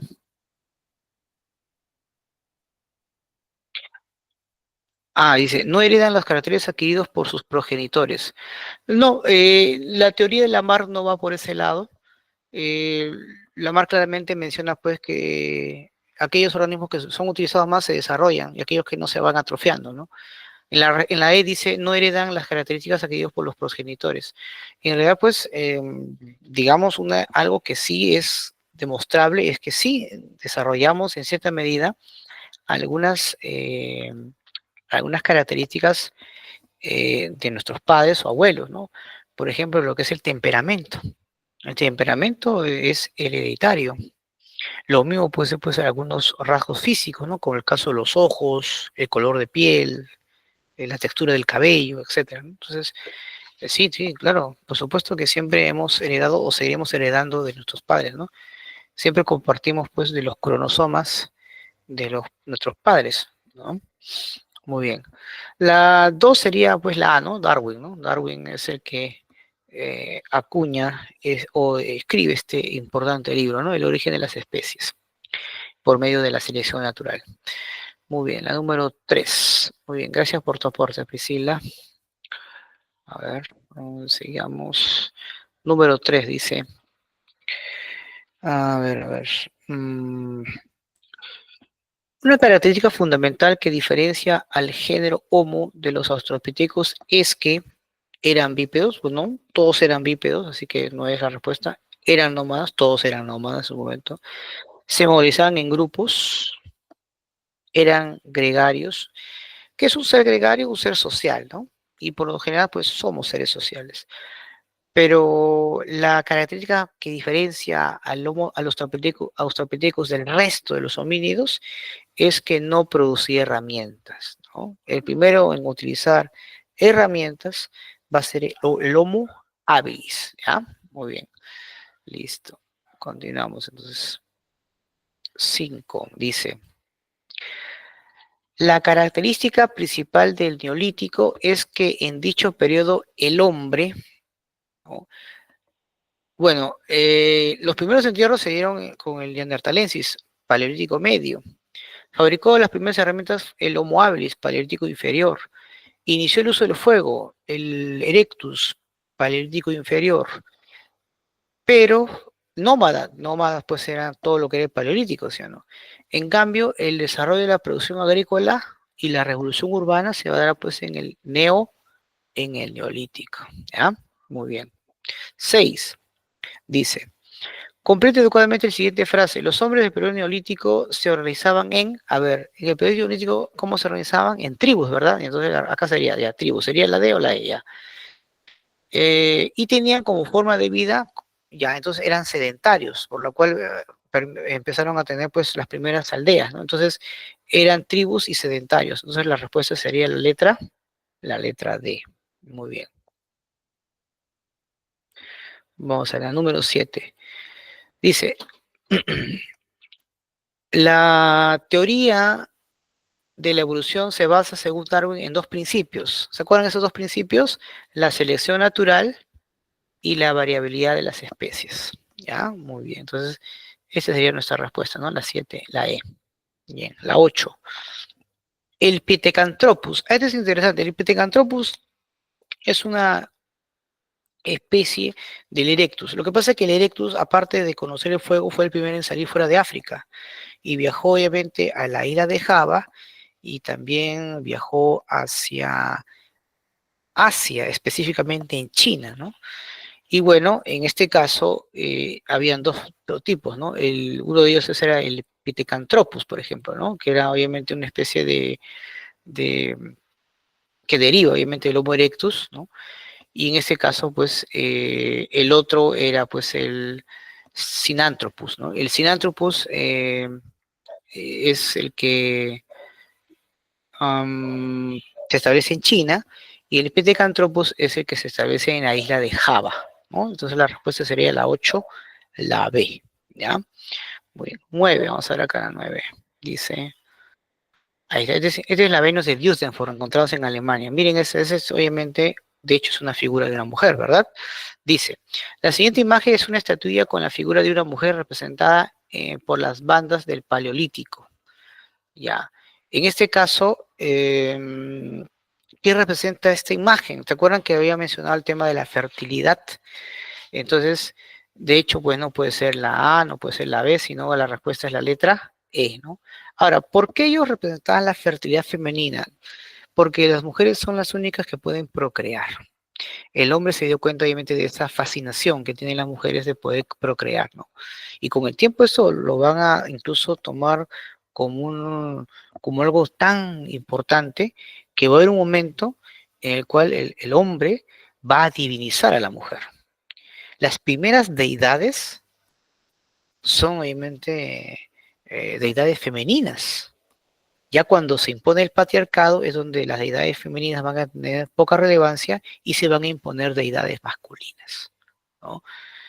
Muy bien. Número 10. Dice, indique cuál de las siguientes fue una característica del hombre neandertal. A ver, bueno, de hecho, una de las características muy importantes del hombre neandertal es sin duda que fue el primero en realizar los primeros enterramientos, ¿no? Primeros ceremonias religiosas. Ninguna de las demás es correcta, ¿no? La respuesta es la letra D. 11. ¿Cuál de las siguientes alternativas corresponde a los planteamientos de Darwin sobre el origen de las especies? De hecho, pues la una, ¿no? Perdón, la letra A. Las especies compiten entre ellas por sobrevivir, ¿no? Por ejemplo, para los animales, para poder procrear, y necesitan, pues, en este caso el macho necesita de la hembra, ¿verdad? Entonces, ¿qué hacen los animales? Pelean entre sí, a veces por la hembra, ¿verdad? Y eso lo hemos visto también en el mundo animal, ¿no? Entonces, eso también es una forma también, pues, ¿no? De supervivencia para poder mantener los genes a las siguientes generaciones. Entonces, la respuesta sería la letra A. A ver, número 12, ¿no? 12. A ver, los primeros agricultores conocidos corresponden a la región de Palestina y sus cultivos más antiguos fueron, bueno, mayormente fue el trigo y la cebada. Pero acá sí quiero aclarar, ¿no? Los primeros cultivos fueron, el trigo y la cebada ya son alimentos ya mejorados, ¿no? Pero tenían, no recuerdo ahorita los nombres exactos, pero gracias a estos alimentos fueron perfeccionándose y llegaron pues a desarrollar lo que es el trigo y posteriormente lo que es la cebada. ¿Ya? Entonces esa es la respuesta, ¿ya? Trigo y cebada, letra A. Bien. 13. A ver. La ciudad neolítica de Catalhuyuk se ubica en qué país? ¿Se acuerdan que mencioné?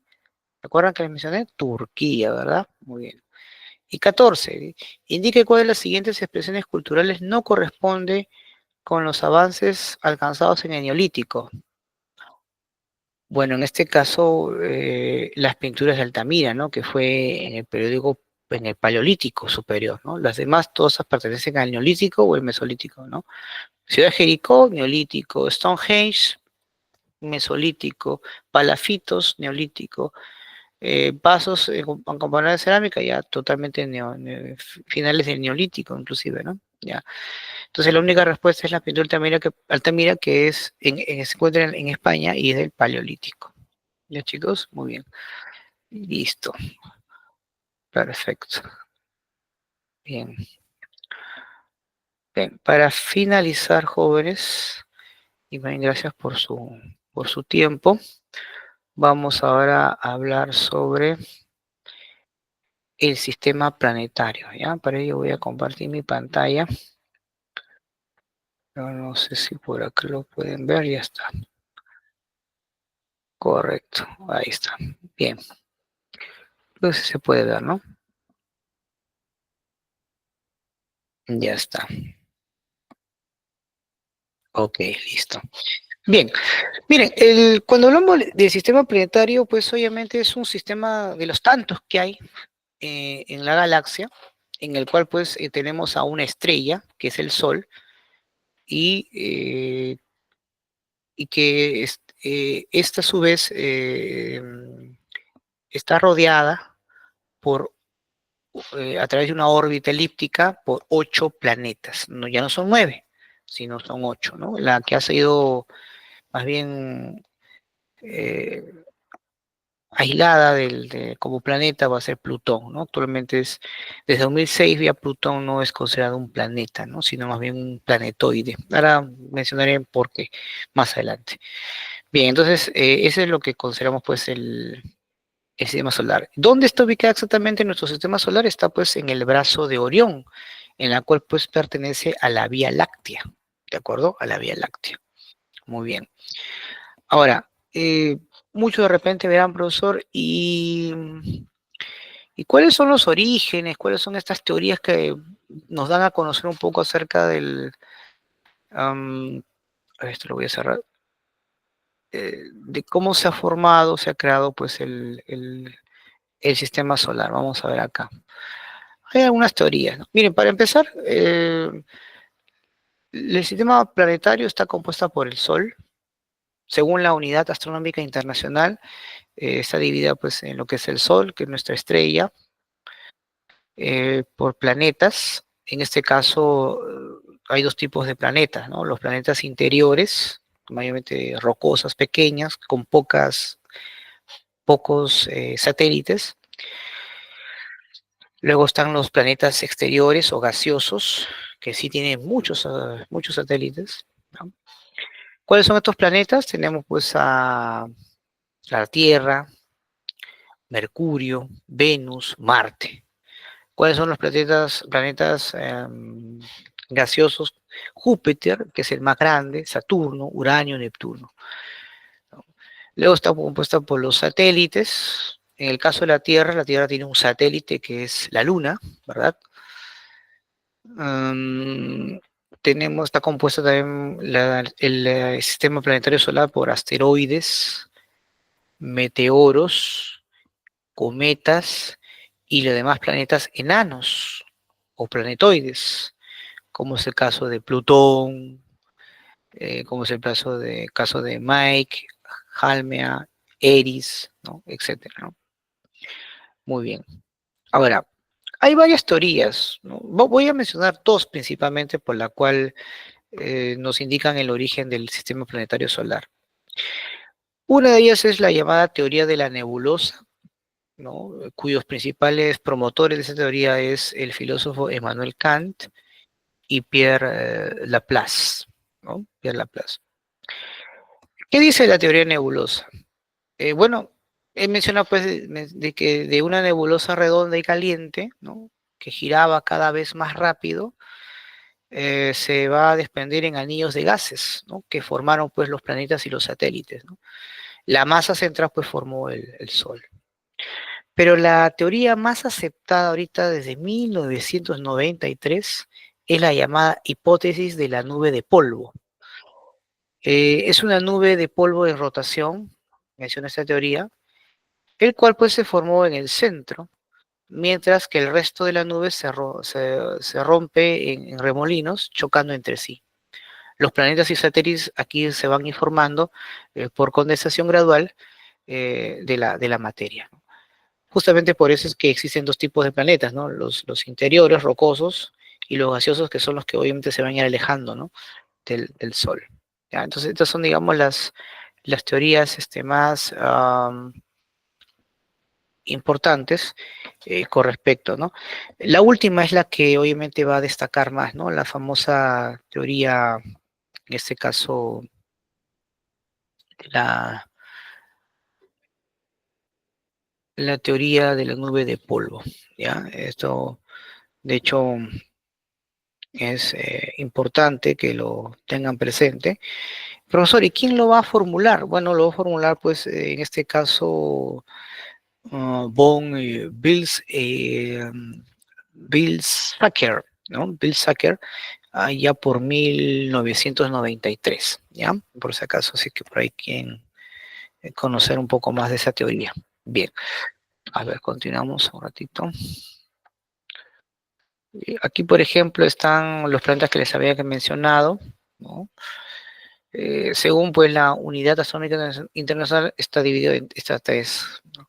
Planetas, planetas enanos, cuerpos menores, ¿ya? ¿Por qué Plutón, profesor, no es considerado un planeta? Por su masa, porque no tiene la capacidad pues, de retener otros cuerpos tener pues a su vez otros satélites que puedan orbitar con ella, ¿no? Entonces, por esa razón, pues Plutón no, ya no es considerado pues un planeta. Hay obviamente un gran sector de la comunidad científica que quieren que Plutón retorne. Posiblemente se dé más adelante, pero por el momento todavía Plutón está fuera, ¿no?, de los planetas convencionales. ¿De acuerdo? Muy bien. Ahora por ahí sí dice, profesor, ¿y qué es el término planeta? Bueno, en griego significa estrella errante, ¿no?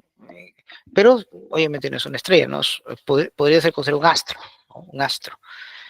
Un astro errante, ¿no? Un astro errante.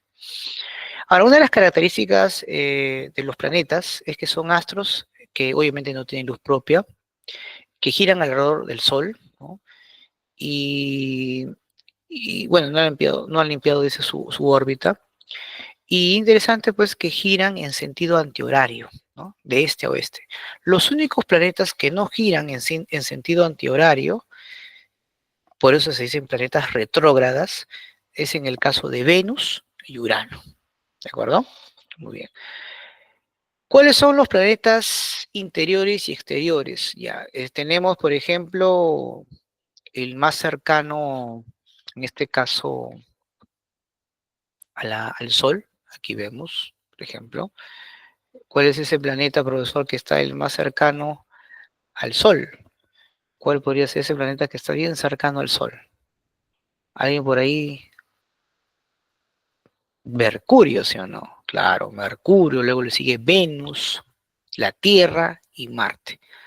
Ahora, Marte es interesante porque en este caso mm, es el que, por su relieve, es el que más se le aproxima al, a la Tierra, ¿no? Por eso sí que es su gemelo. Esteban dice Mercurio, muy bien, ¿no? Excelente.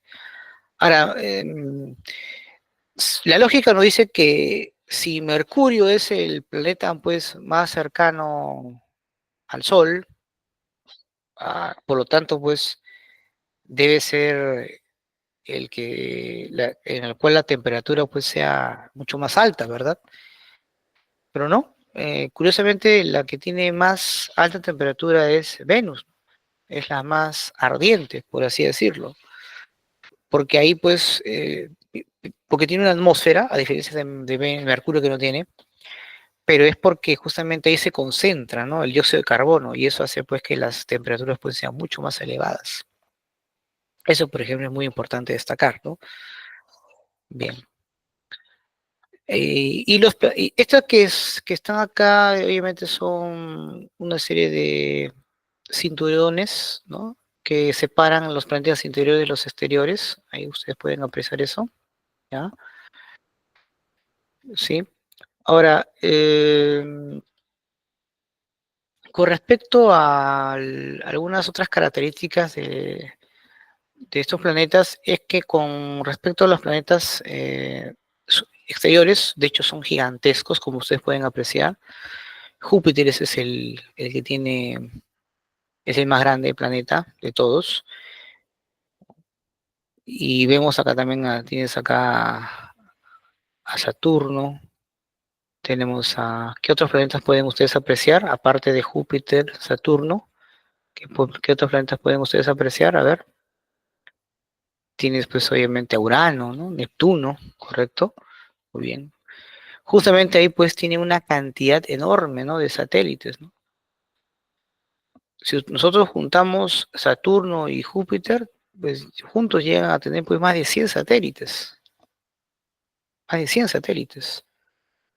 En cambio, los únicos satélites que tiene los planetas interiores son Marte y la Tierra, ¿no? Marte pues tiene la Luna, también conocido como Selene, por si acaso. Y el caso de Marte tiene dos satélites, ¿no? Phobos y Deimos, por ejemplo, ¿ya? Los demás tienen, pues, incluso acá hay un satélite muy famoso, ¿no? Está, por ejemplo, Ganímedes, Titán, Europa, Ceres, etcétera, ¿no? Esas son las características, pues, de los planetas exteriores, ¿no? Ahora, nuestros planetas interiores, por estar muy cerca al Sol, rotan o se trasladan mucho más rápido, pero por ser rocosos son lentos y por lo tanto su rotación es más lento, ¿ya? Es más lento.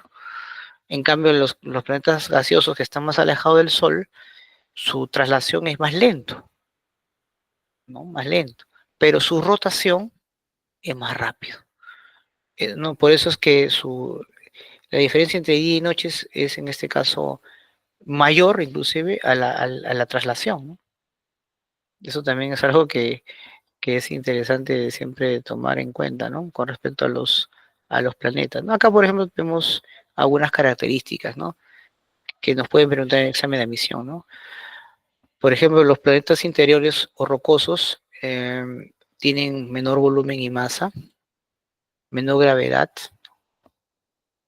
tienen menor deformidad, tienen pocos satélites, pero son más densos y sólidos. Por ejemplo, de todos los planetas interiores, el más denso es la Tierra, por ejemplo, ¿no? Cuenta con una mayor temperatura, como es el caso de Mercurio y Venus, que pueden llegar a más de 400 grados, por ejemplo, de día, y más de 162 grados bajo cero de noche. En el caso de los planetas exteriores, también conocidos como jovianos, tienen un mayor volumen y masa, mayor gravedad, son más deformes por ser planetas gaseosos, ¿no? Y tienen un mayor número de satélites, de hecho, ¿no? Son menos densos y sólidos, y obviamente tienen una mayor temperatura por estar alejados del Sol, ¿no? Muy bien. Ahí está, ¿no? Vemos aquí otra imagen de los planetas.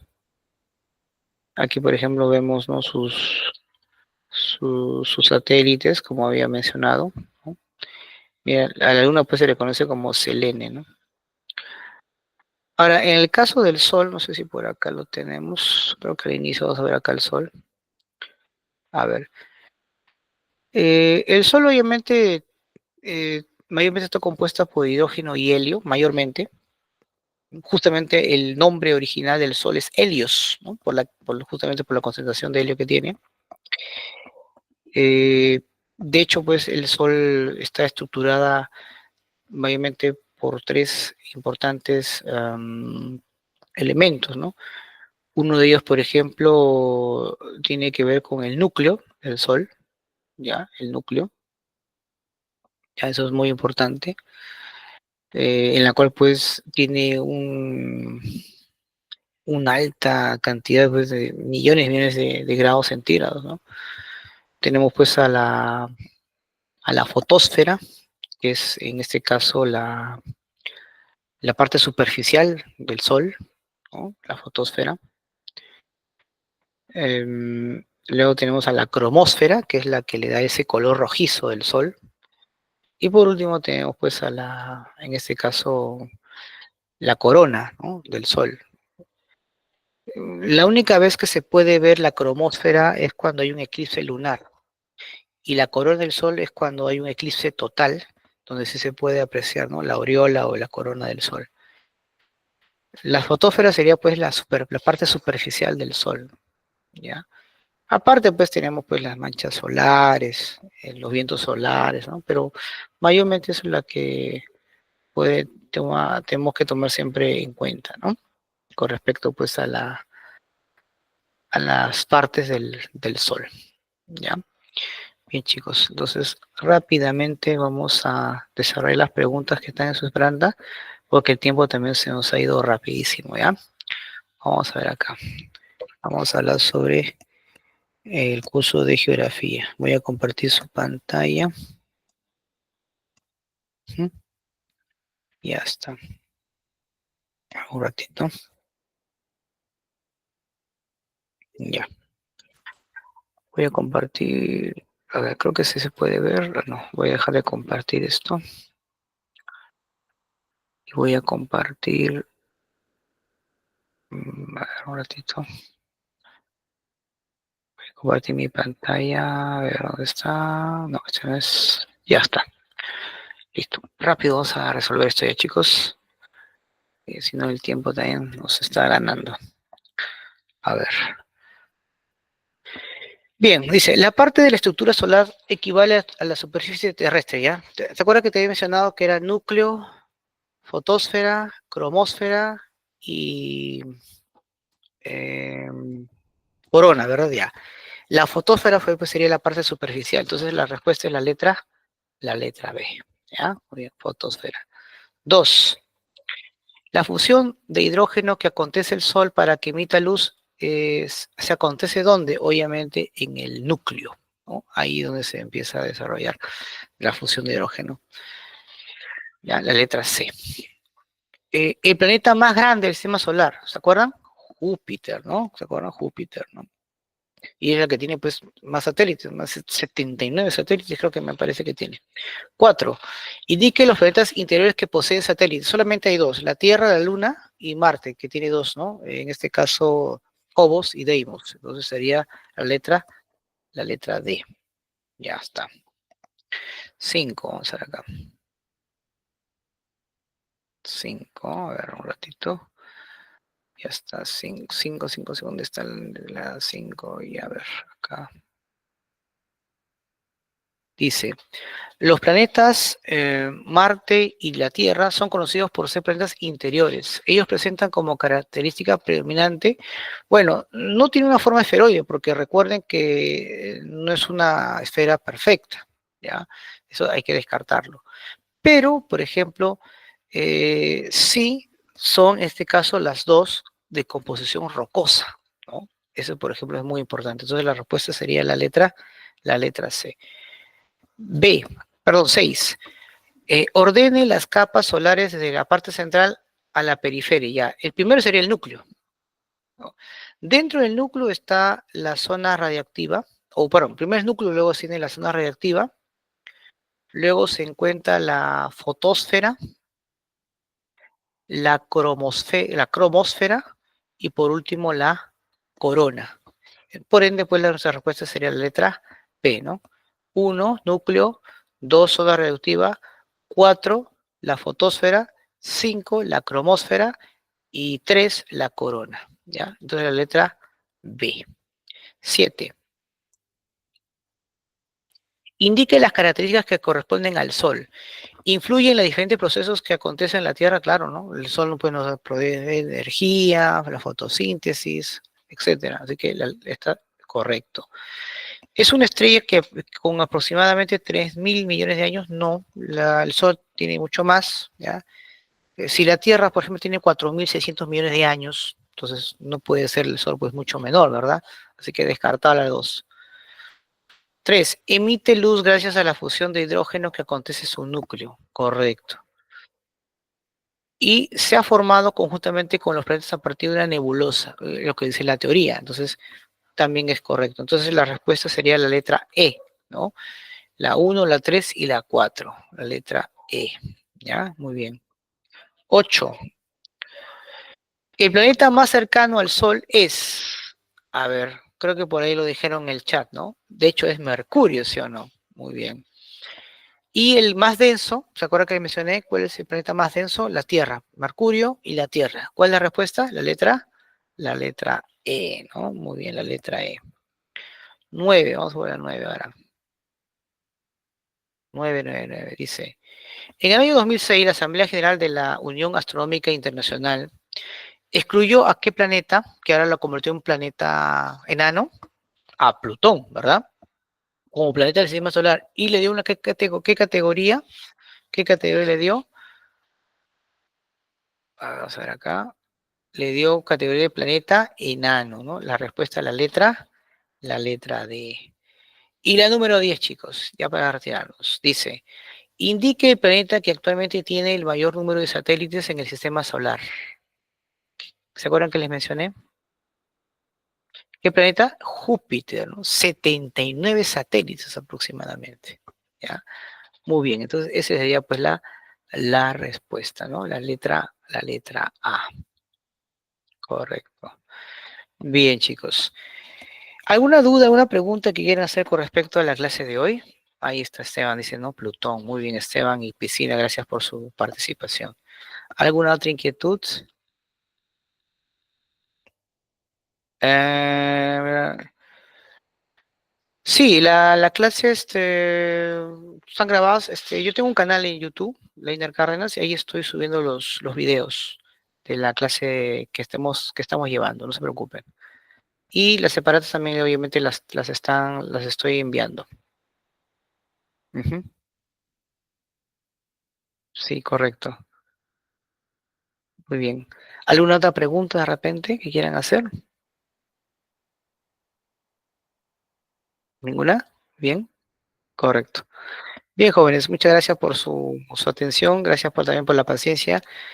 Voy a tratar de ver qué pasó con el micrófono que me ha fallado el día de hoy. Y bueno, nos estamos reencontrando pues el próximo miércoles a las 5:30, perdón, a las 5:15 de la tarde. ¿De acuerdo? Bueno, que tengan pues un lindo inicio de semana, cuídense y sea pues hasta una próxima oportunidad.